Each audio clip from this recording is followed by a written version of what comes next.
여러분, 한글이 홍콩을 점령했다는 사실 들어보셨나요? 믿기 힘드시겠죠? 하지만 지금 홍콩에서는 정말 놀라운 일이 벌어지고 있습니다. 홍콩 거리의 간판, 카페 메뉴판, 심지어 학생들의 필기장까지 어느 순간부터 한글이 홍콩의 거리를 점령하기 시작했습니다. 사람들은 처음엔 단순한 유행이라고 생각했지만 점점 그 이상이라는 걸 깨닫게 되었죠. 그리고 이렇게 변화의 한복판에 한 여고생이 있었습니다. 이 여학생은 한국이라는 나라에 대해 아는 것도 거의 없었고 심지어 한글이라는 문자가 존재하는지도 몰랐습니다. 그런데 지금 그녀는 한국어를 가르치는 선생님이 되어 있습니다. 대체 그녀에겐 무슨 일이 있었던 걸까요? 어떻게 한순간의 계기가 그녀의 인생을 송두리째 바꿔놓았을까요? 그 과정에는 정말 믿기 어려운 일들이 있었는데요. 지금부터 그 이야기를 시작해보겠습니다. 안녕하세요.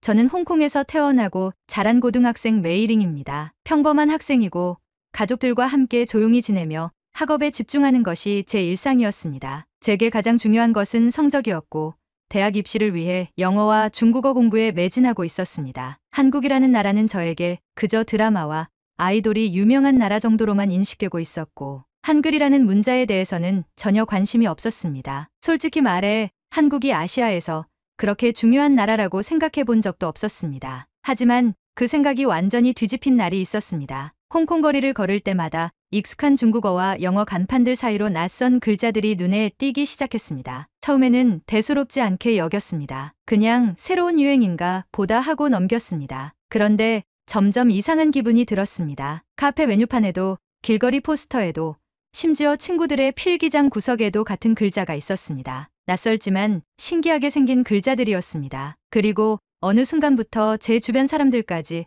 그 글자를 이야기하고 있었습니다. 메이링, 너 혹시 한국어 배울 생각 없어?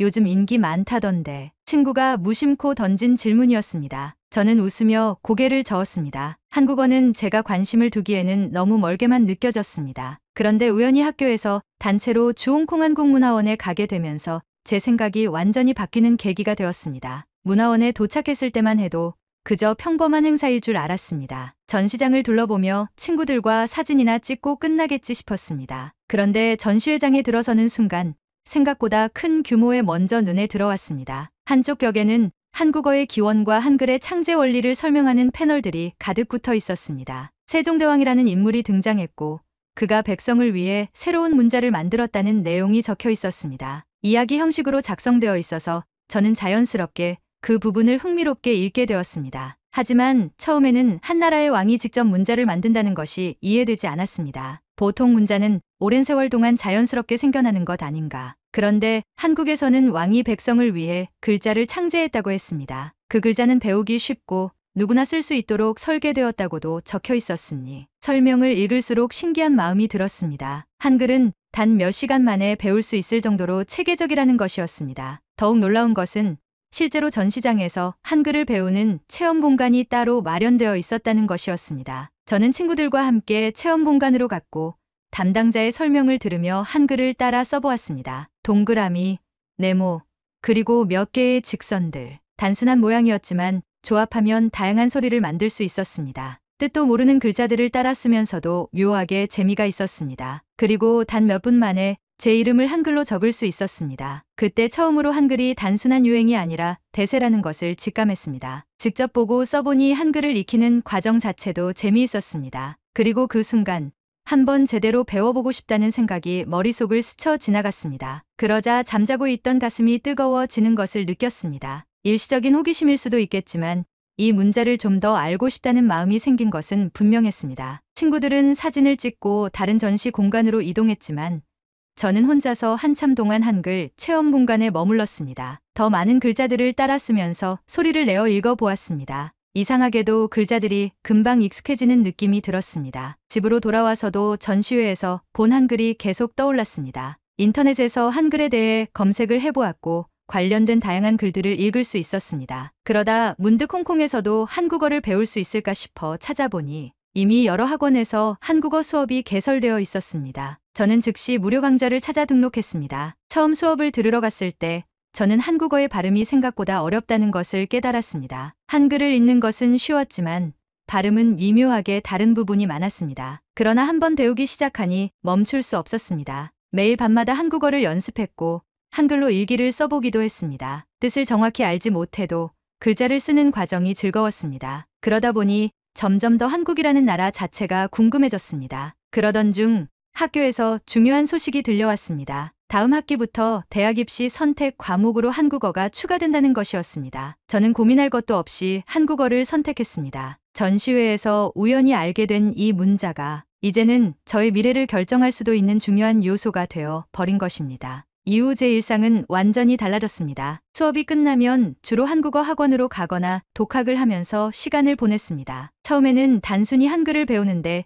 초점이 있었지만 공부를 하면 할수록 공부의 범위는 확장되어 갔습니다. 덕분에 한글을 배우면서 한국인들이 사용하는 존댓말 체계를 익혔고 한국 특유의 정서와 사고방식도 자연스럽게 이해하게 되었습니다. 그러나 한국어 공부를 하면서 가장 큰 장애물은 따로 있었습니다. 바로 부모님의 반대였습니다. 메이링, 한국어를 배운다고 해서 내 미래에 도움이 될 거라고 생각하니? 어머니께서 걱정스러운 표정으로 물으셨습니다. 아버지도 마찬가지였습니다. 한국어가 홍콩에서 유용한 언어가 아니라고 생각하셨습니다. 영어와 중국어가 기본적으로 필요하고 제3외국어를 배운다면 프랑스어나 일본어 같은 언어가 더 낫다고 하셨습니다. 그 말이 틀린 건 아니었습니다. 사실 저도 처음엔 한국어가 제 미래에 어떤 영향을 줄지 확신이 없었습니다. 하지만 한 가지는 분명했습니다. 저는 한국어를 배우는 것이 즐거웠고 그것이 제게 새로운 가능성을 열어줄 거라고 믿었습니다. 저는 한국어가 미래에 더 중요해질 거라고 생각해요. 홍콩에서도 한국 문화가 점점 커지고 있고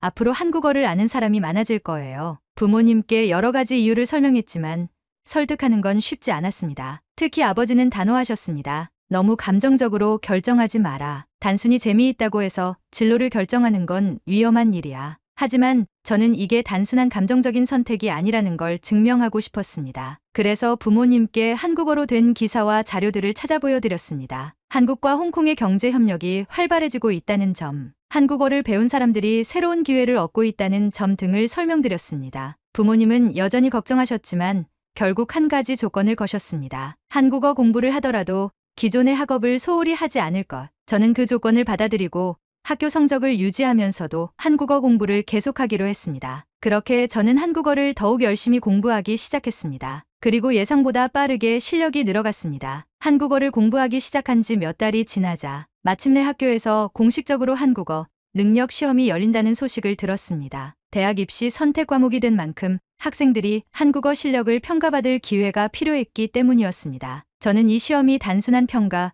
그 이상이라고 생각했습니다. 부모님께 한국어 공부를 계속해도 괜찮다는 확신을 드릴 기회였고 스스로도 제가 얼마나 성장했는지 확인할 중요한 순간이었습니다. 물론 시험이 다가올수록 부담감이 커졌습니다. 학업과 병행해야 했고 시험 범위도 생각보다 광범위했습니다. 시험 준비를 하며 가장 어려웠던 부분은 듣기 평가였습니다. 한글을 읽고 쓰는 것은 어느 정도 익숙해졌지만 한국인들이 빠르게 말하면 거의 알아듣지 못했습니다. 특히 발음이 비슷한 단어들이 많아서 헷갈리는 경우가 많았습니다. 예를 들어 발음과 바람, 사과와 사고 같은 단어들은 저에게 거의 비슷하게 들렸습니다. 그래서 저는 듣기 실력을 높이기 위해 매일 한국어 드라마와 유튜브 영상을 찾아보며 연습했습니다. 처음에는 자막이 없으면 전혀 이해할 수 없었지만 점점 익숙해지면서 단어 하나하나가 들리기 시작했습니다. 그리고 중요한 전략을 하나 발견했습니다. 단어를 많이 외우는 것보다 문장을 통째로 익히는 게 더 효과적이다. 그래서 저는 문장을 반복해서 따라하면서 익혔습니다. 예를 들어, 이것은 제 책이에요. 어제 친구를 만났어요. 이런 문장을 계속 소리내어 말하면서 듣기와 말하기 연습을 동시에 했습니다. 그러나 또 다른 문제는 쓰기 시험이었습니다. 한글을 읽고 쓰는 것에는 익숙해졌지만 긴 문장을 직접 써야 하는 시험은 또 다른 도전이었습니다. 특히 한국어의 존댓말과 반말을 헷갈리는 경우가 많았습니다. 시험에서는 정중한 표현을 써야 했지만 가끔 드라마에서 본 반말이 습관적으로 나오는 바람에 문장을 잘못 쓰기도 했습니다. 시험에서 밥 먹었어 같은 표현을 쓰면 감점될 거야. 이런 걱정이 커지면서 저는 최대한 정중한 문장을 연습하는 데 집중했습니다. 매일 일기를 쓸 때도 저는 오늘 학교에 갔습니다. 같은 격식 있는 문장을 쓰며 익숙해지려고 했습니다. 시험 당일 긴장된 마음으로 교실에 들어갔습니다. 시험지는 한국어와 중국어로 함께 적혀 있었지만 저는 되도록 한국어 문장만 보고 문제를 풀려고 했습니다. 듣기 평가가 시작되자 심장이 쿵쾅거렸습니다. 스피커에서 한국인의 빠른 말소리가 흘러나왔고 저는 최대한 집중하려고 했습니다. 몇 개는 확신이 있었지만 몇 개는 답을 찍을 수밖에 없었습니다. 쓰기 문제에서는 예상했던 대로 존댓말과 반말이 헷갈려서 한참 고민했습니다. 다행히 미리 연습했던 문장들이 떠올라서 최대한 정중하게 답변을 적었습니다. 시험이 끝난 후 친구들과 함께 답을 맞춰보며 결과를 예상해 보았지만 긴장이 풀리지 않았습니다. 며칠 후 시험 결과가 발표되었습니다. 저는 결과를 확인하기 위해 조심스럽게 성적표를 열었습니다. 그리고 와, 나 합격했어. 믿기 어려웠습니다. 저는 꽤 높은 점수를 받았고 듣기와 읽기에서 특히 좋은 성적을 거두었습니다. 아직 부족한 점이 많았지만 처음 도전한 시험에서 좋은 결과를 얻었다는 것이 너무나도 기뻤습니다. 이 성적표를 부모님께 보여드렸을 때 어머니는 놀란 표정을 지으셨습니다. 아버지도 성적을 한참 들여다보시더니 조용히 고개를 끄덕이셨습니다. 생각보다 잘했구나. 그 한마디가 제게는 가장 큰 격려였습니다. 한국어 공부를 계속할 수 있는 확신을 얻었고 더 깊이 공부해보고 싶다는 열정이 커졌습니다. 한국어 시험에서 좋은 성적을 받은 후 저는 더욱 자신감을 가지고 한국어 공부를 이어나갔습니다. 이제는 단순히 시험을 위한 공부가 아니라 실제로 한국어를 자유롭게 구사할 수 있는 수준까지 도달하고 싶다는 목표가 생겼습니다. 그래서 저는 한국어 회화 강좌에도 등록했습니다. 이 수업에서는 원어민 강사님이 직접 한국어를 가르쳐 주셨고 저는 한국어를 더 자연스럽게 익힐 수 있는 기회를 얻었습니다. 처음에는 간단한 자기소개와 일상 대화를 연습했습니다. 안녕하세요. 저는 메이링입니다. 저는 홍콩에서 왔습니다. 이 정도의 문장은 어렵지 않았습니다. 하지만 본격적으로 대화 연습을 하면서 한국어의 높임말과 반말을 구별하는 것이 어렵게 다가왔습니다. 저는 드라마에서 들었던 표현들을 그대로 따라하곤 했는데 가끔 반말을 써서 실수할 때가 있었습니다. 수업이 끝난 후 한국인 친구들과 연습할 기회가 생겼습니다. 한국어를 연습하고 싶었던 저는 용기 내어 한 친구에게 말을 걸었습니다. 너 오늘 뭐 했어? 그 순간 친구의 표정이 살짝 굳어졌습니다. 저는 무슨 잘못을 했는지 몰랐습니다. 그런데 그 친구가 웃으며 말했습니다. 메이링, 나랑 처음 만났을 때는 뭐 했어요? 라고 말하는 게 더 좋아. 저는 그제야 실수를 깨달았습니다. 저는 상대방이 저보다 나이가 많을 수도 있다는 걸 고려하지 않고 반말을 사용했던 것입니다. 홍콩에서는 영어로 대화할 때 나이에 관계없이 you라고 부르면 됐지만 한국에서는 나이에 따라 말투가 달라져야 한다는 걸 제대로 이해하지 못하고 있었습니다. 이 일 이후로 저는 한국어에서 사회적 관계에 따라 언어가 달라진다는 것을 더욱 깊이 배우기 시작했습니다. 존댓말을 연습할 때마다 의식적으로 씁니다. 채를 사용하려고 노력했고 자연스럽게 높임말이 나올 수 있도록 반복 연습했습니다. 그리고 상대방이 반말을 쓸 때까지는 저도 계속 존댓말을 유지해야 한다는 한국 문화의 특징을 익혔습니다. 하지만 존댓말뿐만 아니라 한국어의 직설적인 표현 방식도 처음에는 적응하기 어려웠습니다. 어느 날 한국인 친구와 같이 밥을 먹고 있었는데 친구가 갑자기 저에게 말했습니다. 메이링, 너 오늘 피곤해 보여. 저는 순간 당황했습니다. 홍콩에서는 누군가에게 직접적으로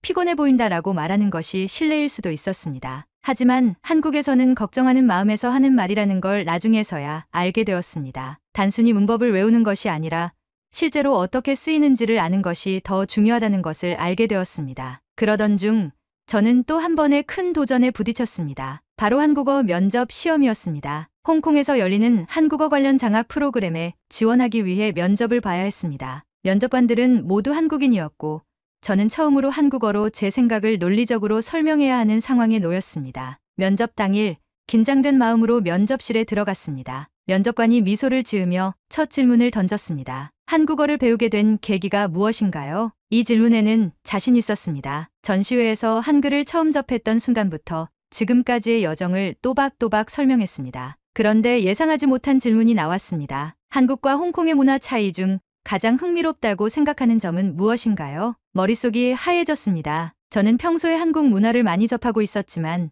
막상 즉석에서 대답하려고 하니 정리가 되지 않았습니다. 하지만 침착하게 생각해보니 제가 직접 경험했던 존댓말과 반말의 차이를 이야기하면 될 것 같았습니다. 그래서 저는 조심스럽게 말을 꺼냈습니다. 홍콩에서는 나이에 상관없이 같은 표현을 사용하는 경우가 많지만 한국에서는 상대방의 나이에 따라 말투가 달라집니다. 처음에는 조금 어려웠지만 이제는 그 차이가 한국 문화의 중요한 부분이라는 걸 이해하게 되었습니다. 면접관들이 고개를 끄덕이며 흥미롭게 듣고 있는 것이 보였습니다. 저는 조금씩 자신감을 얻었고 면접을 무사히 마칠 수 있었습니다. 며칠 후 면접 결과가 발표되었습니다. 저는 이것도 합격이었습니다. 이 장학 프로그램을 통해 한국어를 더 깊이 공부할 기회를 얻게 되었고 이제는 한국에서 직접 공부해보고 싶다는 생각이 들기 시작했습니다. 그래서 한국으로 교환학생을 가기로 결심했습니다. 부모님께서는 처음에는 걱정하셨지만 한국어 공부에 대한 저의 진심을 알고 나서는 마침내 허락해 주셨습니다. 한국에 도착했을 때 저는 완전히 새로운 세상에 온 것만 같았습니다. 거리 곳곳에 보이는 한글 간판, 버스에서 흘러나오는 한국어 안내 방송, 그리고 사람들이 자연스럽게 나누는 대화까지 책과 영상으로만 보던 것들을 실제로 경험하니 마치 한글 속으로 직접 들어온 듯한 기분이 들었습니다. 학교에서는 외국인 학생들을 위한 한국어 심화 과정이 마련되어 있었습니다. 저는 수업을 듣는 것뿐만 아니라 한국 학생들과 자연스럽게 어울리며 일상에서 한국어를 익히려고 노력했습니다. 처음에는 부족한 실력 때문에 실수도 많았습니다. 어느 날 한국인 친구들과 함께 식사를 하러 갔습니다. 주문을 하려고 했는데 메뉴가 너무 많아서 고민이 됐습니다. 그래서 저는 점원에게 이렇게 말했습니다. 저 이거랑 저거랑 둘 다 먹고 싶은데 뭐가 더 맛없어요? 그 순간 친구들이 폭소를 터뜨렸습니다. 저는 당황해서 왜 웃는지 몰랐습니다. 친구 한 명이 웃으며 설명해 주었습니다. 맛없어요가 아니라 맛있어요. 무슨 음식이 더 맛있냐고 물어야지. 그제야 제 실수를 깨닫고 얼굴이 빨개졌습니다. 한국어는 조금만 단어가 바뀌어도 완전히 다른 의미가 되는 경우가 많다는 것을 다시 한번 깨달았습니다. 하지만 이런 실수들을 하나씩 겪으며 제 한국어 실력도 점점 자연스러워지고 있었습니다. 그러던 중 저는 한국어 교사가 되기 위한 중요한 기회를 얻게 되었습니다. 한국어 교육기관에서 교사 인턴을 모집한다는 소식을 들었고 저는 망설임 없이 지원했습니다. 지원서에는 한국어를 배우게 된 계기와 제가 어떤 방식으로 한국어를 가르치고 싶은지에 대한 내용을 담았습니다. 며칠 후 저는 기관에서 연락을 받았습니다. 면접을 보고 싶다는 것이었습니다. 저는 긴장된 마음으로 면접장에 갔습니다. 면접관이 첫 질문을 던졌습니다. 왜 한국어 교사가 되고 싶나요? 저는 잠시 숨을 고른 뒤 솔직한 마음을 담아 대답했습니다. 처음에는 한글이 단순히 신기한 문자라고 생각했습니다. 하지만 공부할수록 한글이 얼마나 체계적이고 과학적인 문자인지 알게 되었습니다. 그리고 한국어를 배우면서 한국 문화와 사고방식을 이해하는 과정이 너무 흥미로웠습니다. 저처럼 한국어를 배우고 싶어하는 사람들이 더 쉽게 익힐 수 있도록 돕고 싶습니다. 면접관들이 고개를 끄덕였습니다. 하지만 이어진 질문이 저를 긴장하게 만들었습니다. 외국인이 한국어를 가르치는 것이 어려울 수도 있는데 어떻게 극복할 생각인가요? 저는 순간 당황했지만 다시 한번 마음을 가다듬고 대답했습니다. 물론 쉽지 않은 도전이라는 걸 알고 있습니다. 하지만 제가 직접 한국어를 배우면서 어려웠던 점들을 누구보다 잘 이해하고 있습니다. 그 경험을 바탕으로 학생들이 같은 실수를 반복하지 않도록 도울 수 있을 거라고 생각합니다. 면접을 마친 후 저는 합격 소식을 기다리며 초조한 시간을 보냈습니다. 그리고 며칠 후 한국어 교사 인턴으로 선발되었다는 소식을 받았습니다. 첫 수업을 앞두고 저는 긴장되었습니다. 제 수업을 듣는 학생들은 한국어를 처음 배우는 외국인들이었습니다. 저는 수업을 준비하면서 한 가지를 다짐했습니다. 어렵지 않게 재미있게 가르치자. 첫 수업 날 저는 칠판 앞에 서서 학생들을 바라보았습니다. 그리고 천천히 한글을 적으며 말했습니다. 안녕하세요. 저는 메이링입니다. 여러분과 함께 한국어를 배우게 되어 정말 기쁩니다. 학생들은 반짝이는 눈으로 저를 바라보았습니다. 저는 한글의 원리를 차근차근 설명하면서 학생들이 직접 써보고 발음할 수 있도록 유도했습니다. 수업이 끝난 후 한 학생이 다가와 말했습니다. 선생님, 오늘 수업 너무 재미있었어요. 한글이 이렇게 쉽게 배울 수 있는 거였나요? 그 말을 듣는 순간 저는 가슴이 벅차올랐습니다. 저도 몇 년 전 전시회에서 처음 한글을 보고 같은 감정을 느꼈습니다. 이제는 제가 그 감정을 다른 사람들에게 전달하는 사람이 되었다는 사실이 믿기지 않았습니다. 그렇게 저는 한국어 교사의 길을 걷기 시작했습니다. 처음에는 우연한 계기로 시작된 한글과의 만남이 이제는 제 인생의 가장 중요한 부분이 되었습니다. 이제 저는 더 많은 사람들에게 한글의 아름다움과 한국어의 매력을 알리고 싶습니다. 그리고 누군가에게 새로운 꿈을 심어줄 수 있다면 그것만큼 가치 있는 일이 없다고 생각합니다. 한국어를 배우면서 저는 단순히 언어를 익힌 것이 아니라 완전히 새로운 세상을 만났습니다. 그리고 그 세상을 다른 사람들과 함께 나누고 싶습니다. 이제는 확신할 수 있습니다. 한글은 단순한 문자가 아닙니다. 한글은 저의 인생을 바꾼 그리고 앞으로도 계속 함께할 운명 같은 존재입니다. 실제로 홍콩에서 한글과 한국어에 대한 관심은 지속적으로 증가하고 있습니다.